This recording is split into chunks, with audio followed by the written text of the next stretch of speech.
नमस्कार, भारत लाइव देखना शुरू कर चुके हैं आप। इस बार बिहार बनाम बिहार की लड़ाई है। अब आप सोच रहे होंगे कि एक ही क्रिकेट के मैच में अगर मैदान की बात करें तो दो टीम एक ही जगह से कैसे हो सकती है। तो ये संभव हुआ है इस बार राज्यसभा में। दरअसल राज्यसभा में जो है उपसभापति पद का आज वोटिंग होना है और इस बार जो दोनों खेमे से जो है एनडीए का खेमा है और दूसरी तरफ जो विपक्षी दल हैं कांग्रेस और उसके जो उनके समर्थन में जितनी पार्टियां हैं वो सभी जो है इस बार उपसभापति पद के दौर में हैं। और इस बार जो है दोनों खेमे से जो कैंडिडेट बनाए गए हैं वो दोनों जो हैं बिहार से ही संबंध रखते हैं, यानी कि बिहार के ही नागरिक हैं। अगर आप विपक्षी दल की बात करें तो वहाँ के कैंडिडेट जो हैं मनोज झा हैं। मनोज झा जी आपको पूर्व शिक्षाविद रह चुके हैं, राजनीति में बहुत ज़्यादा अनुभवी हैं और राजद की बातों को जो है अक्सर वहाँ रखने के लिए विपक्षी एक मजबूत विपक्ष के रूप में वहाँ जाने जाते हैं, मजबूत विपक्ष के रूप में वहाँ अपनी बातों को रखने के लिए सदन में जाने जाते हैं। तो इस बार जो है जो उपसभापति के लिए जो है इस दौर में जो रेस है उसमें जो है विपक्षी जो खेमा है जो कांग्रेस है और उसके द्वारा जो और जो समर्थित पार्टियां हैं उन सभी ने मनोज झा को जो है इस बार फिर से उपसभापति पद के लिए उम्मीदवार बनाया है। बिहार से ही आते हैं। वहीं दूसरी ओर अगर बात करें जो दूसरी टीम है वो एनडीए का टीम है और एनडीए के अलावा और जो उनके समर्थन में जितने दल हैं उन सभी लोगों ने जो है इस बार फिर से जो रघुवंश जी को जो है ने फिर से इस बार हरिवंश जी को जो है इस बार आपको उपसभापति पद के रेस में जो है आगे किया है। हरिवंश जी के बारे में बता दें आपको कि वो भी जो है बिहार से ही आते हैं, बिहार के नागरिक हैं।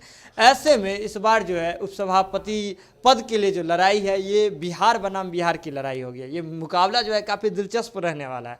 इसके साथ ही आपको बता दें जो अगर आंकड़े की बात करें तो 245 सदस्यीय जो ये उच्च सदन में जो बहुमत का जो आंकड़ा है वो 123 के करीब है, 123 आंकड़ा है और एनडीए के पास जो है फिलहाल 101 सांसद है। वहीं एआईएमडीएमके का जो है 9 जो है आपको सांसदों का जो उनको समर्थन पिछले बार जो है उनको प्राप्त हुआ था, यानी कि एनडीए खेमा को जो 9 समर्थन जो है 9 सांसदों का जो समर्थन है एआईएमडीएमके के द्वारा प्राप्त हुआ था। उसके बाद बीजेडी है उसके द्वारा जो है 9 सांसदों का जो है उनके 9 सांसदों का जो है समर्थन प्राप्त हुआ था। टीआरएस की बात करें वहाँ से जो है 7 सांसदों का जो है समर्थन प्राप्त हुआ था। वाईएसआरसीएफ के जो है वो 6 जो है सांसदों का जो है समर्थन प्राप्त हुआ था, यानी कि एनडीए के पास 101 तो अपने हैं। इसके अलावा जो है 31 ऐसे आपको दल थे कि जो सांसद थे जो अलग अलग दल से आते हैं और उनको जो उन लोगों ने जो है पिछले बार जो है उपसभापति पद का जब वोट हुआ था तो ऐसे में उन्होंने एनडीए खेमा के द्वारा जो एनडीए समर्थित जो उम्मीदवार थे उनके पक्ष में उन्होंने वोट किया था। वहीं दूसरी ओर अगर अपोजिट में देखें मनोज झा जी के जो जहाँ कैंडिडेट हैं कांग्रेस और उनके द्वारा जो और जो विपक्षी दल हैं उन सभी के में देखें तो वहाँ कांग्रेस और जो सहयोगी दल मिलाकर के जो आंकड़ा है वो 65 का आंकड़ा है। ऐसे में देखें तो कांग्रेस के 40 सांसद हैं, डीएमके के 7 हैं, लेफ्ट अगर वामपंथी दलों की बात करें तो 6 सांसद हैं, आरजेडी के 5 हैं, एनसीपी के 4 हैं, शिवसेना के 3 सांसद हैं, मुस्लिम लीग के 1 हैं, जेडीएस के 1 हैं, जेएमएम के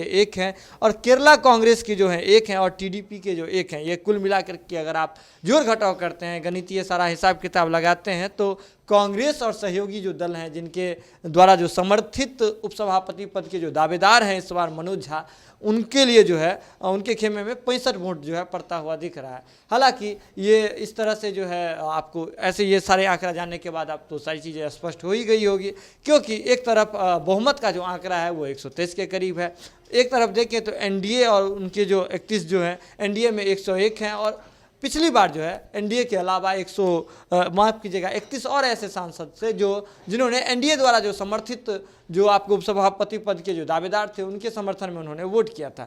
तो जो मुकाबला जो है थोड़ा सा आप सब कुछ जो है आपके सामने जो साफ हो ही रहा होगा।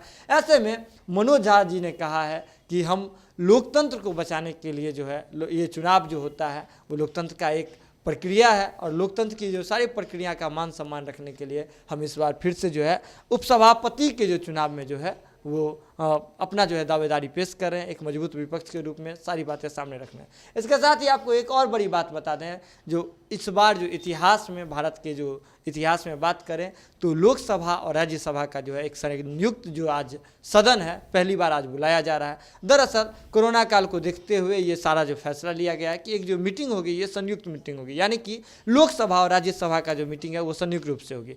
कोरोना को देखते हुए आपको इससे पहले भी बता दें कि मानसून सत्र शुरू होने को है, और मानसून सत्र शुरू होने से ठीक एक दिन पहले 5 सांसद जो हैं कोरोना से पॉजिटिव पाए गए हैं। ऐसे में ये फैसला लिया गया और ये भारत के इतिहास में ये पहली बार होगा कि दोनों सदन जो है उनका जो बैठक है इस बार संयुक्त रूप से बुलाया जाएगा।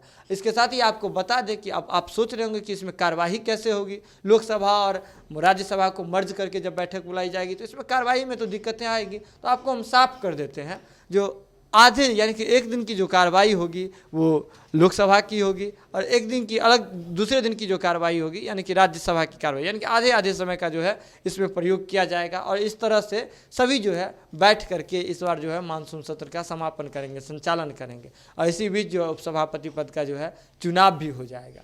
तो एक बड़ी बात आ रही है कि इस बार जो है इस मैच में जो है दोनों बिहार के ही कैंडिडेट हैं, दोनों टीमें जो है बिहार के ही कैंडिडेट को जो है सामने की हुई है। तो खबरों का सिलसिला लगातार भारत लाइव पर जारी रहता है। बिना मिलावट की खबरों के लिए आप लगातार बने रहिए भारत लाइव पर। खबरों का सिलसिला तो यहाँ कभी नहीं रुकता है, ये तो आपको भी पता है। और अगर अभी तक आपने चैनल को सब्सक्राइब नहीं किया तो ज़रूर कर लीजिए, बेल आइकन दबा लीजिए। अब ये सब शायद कहने वाली भी बात नहीं रही, तो तब तक के लिए दीजिए इजाज़त, नमस्कार। बढ़ाएं अपना कदम सक्सेस की ओर शिखर करियर इंस्टीट्यूट के साथ। शिखर करियर इंस्टीट्यूट पूर्वी भारत में एकमात्र कोचिंग संस्थान जो एक्सक्लूसिवली है मेडिकल एंट्रेंस एग्जाम के लिए।